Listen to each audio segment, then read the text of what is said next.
going on, guys? It is Aiden Hutchinson. What's up, man? It's your boy Amon-Ra St. Brown. What's going on, Coach Dan at Lions Talk Live and the Blue Crew? This is Ball Hawk, Fatu Mother Farmers of the Detroit Lions. Everybody make sure you help support the YouTube channel Lions Talk Live by clicking that like and subscribe button. Let's get it and go Detroit. Greetings and salutations to everyone out there in YouTube land. This is Dan Skipper, offensive weapon for the Detroit Lions. Make sure you all help support Lions Talk Live, Coach Dan, by clicking on that like and subscribe button. Everybody. Woo! All right, well, greetings and salutations, everybody out there in YouTube land. I'm your host once again, Dan Thornton. I want to thank you all for joining me here today, Lions Talk Live. You know, we've got about, we'll say an hour until kickoff, so I'll be back on air about 30 minutes beforehand to get the pregame show going. But, hey, we've got a little bit of news that came out about an hour ago and then more news that came out about 15 minutes ago. Let's start with the big one that probably most of you are becoming aware of if you're not already fully aware. Daniel Jones, the now released former starting quarterback for the New York Football Giants. You know, there's some real rumors that he might be a target of the Detroit Lions. It sounds like there's a couple teams after him. Ravens, Jets, etc., all looking at him. And I'm sure there'll be other teams that at least kick the tires on him. Could it be the Detroit Lions go ahead and try to bring him in? I think it would make some sense to at least take a look at him. If you really feel this team is going to make a move into the postseason, really make a run, you know what? You probably want somebody with some starting experience in case something happened to Jared Goff. It's nothing against Hendon Hooker. He just doesn't have that kind of experience, so I get it. We'll see what shakes out there. We were trying to get Hutch Jr. to come on, so I know he's trying to get ready and get over here as quick as he can here. But the other part of news is, in case you guys are wondering, Christian Mahogany, he's going to be active for the first time in his NFL career today. Now, while that on the surface probably doesn't look like big news, Yodi has been deactivated for today, which means the Detroit Lions, we've been talking about it for some time. I think this kid might actually be a superstar in the making. Why am I saying that? Remember, this guy had illness, kept him out, whatever, for all of training camp, even the first portion or whatever, first half of the season that's been played so far. But the fact that they didn't put this kid on IR, and the fact that they're now activating him and taking somebody like Yodi out of the active rotation, I think that speaks volumes to the guy. Remember, he was a 6th-round pick. Some people saying, hey, maybe he should have been a 2nd or a 3rd-round pick. That's looking like it's bearing weight more and more that, yes, he could be somebody that is really a diamond in the rough. Let's see what happens with him. But I think we want to pay attention to him sooner versus later. I think there's some potential, maybe not this year from being the starting lineup, but could he next year be a starting guard, maybe replacing Graham Glasgow? I think that's trending in that direction. And I won't be surprised if at some point he gets some run this season. This kid is off the charts. What he's doing, I'm talking about from a coaching standpoint. Yes, I've got the hat on because I've been outside showing houses since I got off the morning show. But that could be potential real diamond in the rough. Now, the next question is going to be for everybody going back to Daniel Jones. If indeed the Lions do acquire him, what do you do with Hendon Hooker? It'd be my anticipation the Lions aren't going to carry 3 quarterbacks. That's just my belief. I could be way wrong with that. I just think they value other positions so much. We always see the constant shuffling they're doing, trying to keep people going. Lions bring him in. It's my guess is Hendon Hooker's going to the IR for the rest of the season. So we'll see if Kip Jr. can join the show here. I know he's texting me as I'm on air. Let's see real quick. I'll just tell him hop on. There you go. So anyway, sorry about that, guys.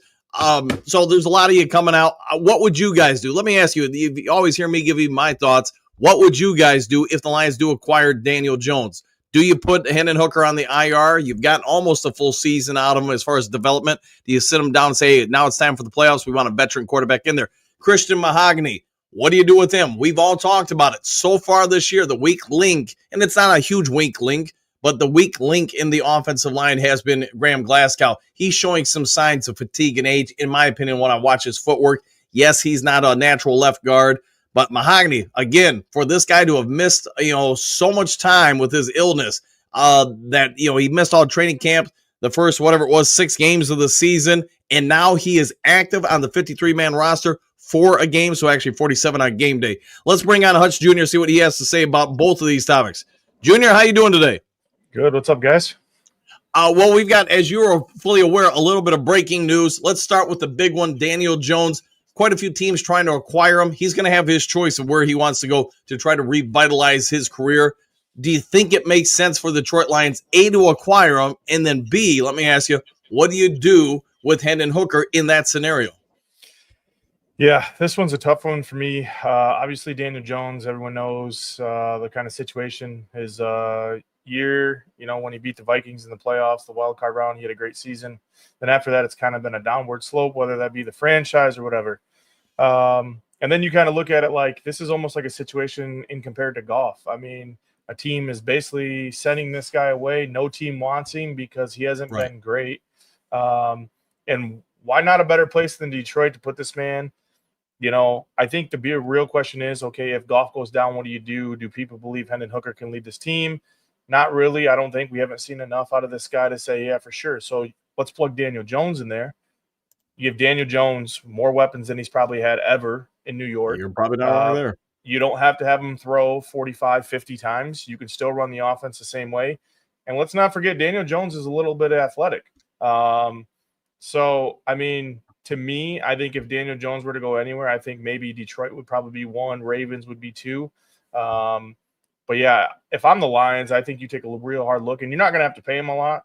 Whether you keep him after this year, there might be a team, you might even get some trade compensation after this year. Like, hey, let's trade him in the offseason. Maybe you sign him to a 1-2 year deal. I don't know. I don't know what the situation would be after if you do pick him up off waivers. I think he's going to clear.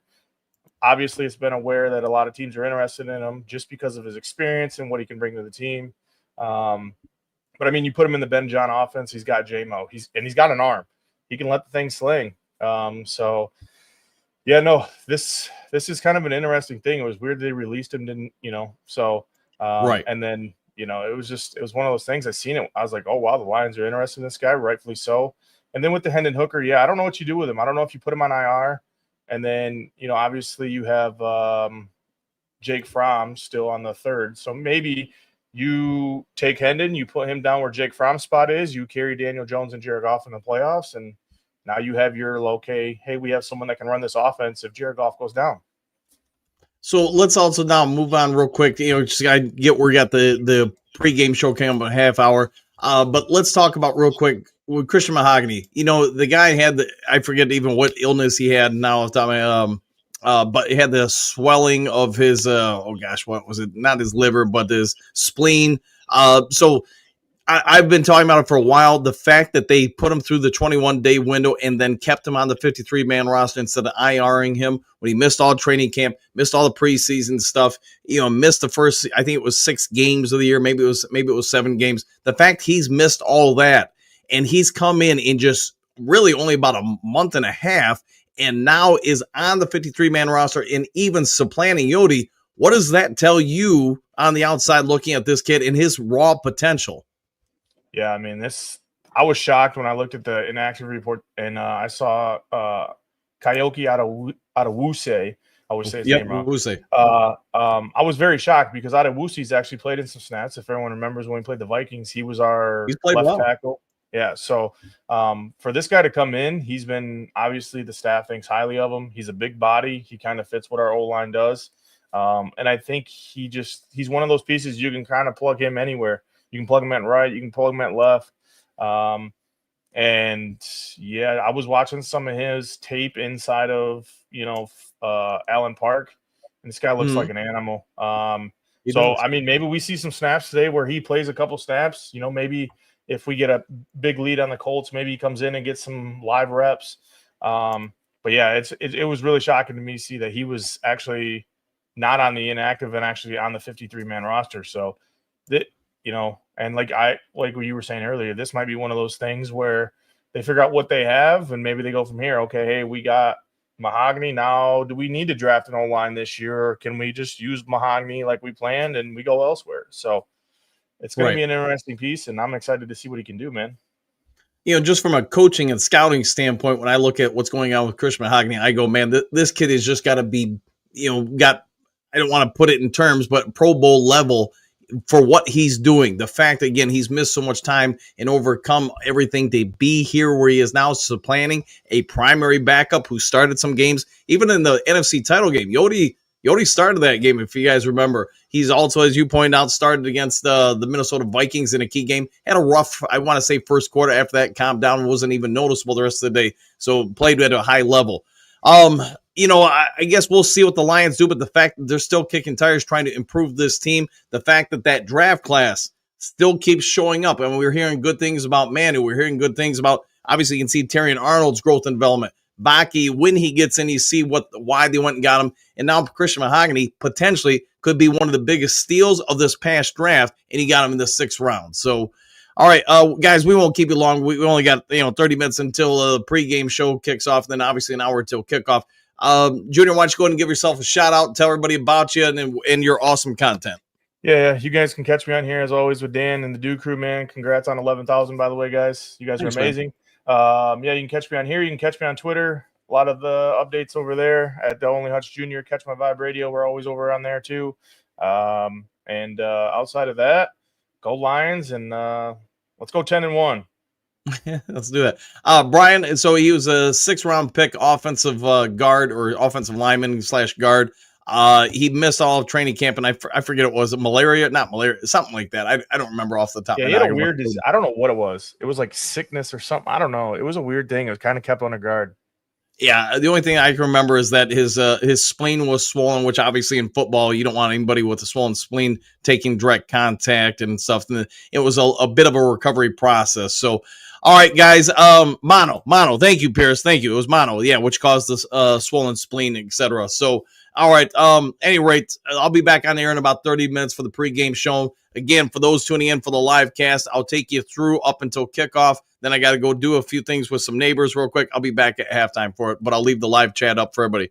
Brian, is he playing? He's on the active roster, so he could play today. I don't think he's going to start or anything, but potentially if somebody got injured, he could step on in. Obviously, they have faith in him. And then if there is a blowout today, he'd probably be somebody they want to get a lot of film on. All right, guys, if you can, hit the subscribe button, hit the like button. If there's breaking news between now and the next 28 minutes, I'll get it over to you as quick as possible. Otherwise, take care. Enjoy the rest of your day. We'll see you guys on the next Lions Talk Live. Take care, all. That's not the one I wanted. Excuse me, sir, would you... Donations to Reverend Moon? Jews for Jesus? Read about Jehovah's Witness? How about Buddhism? Help Jerry's kids? Oh, yeah. Scientology? Or nuclear power?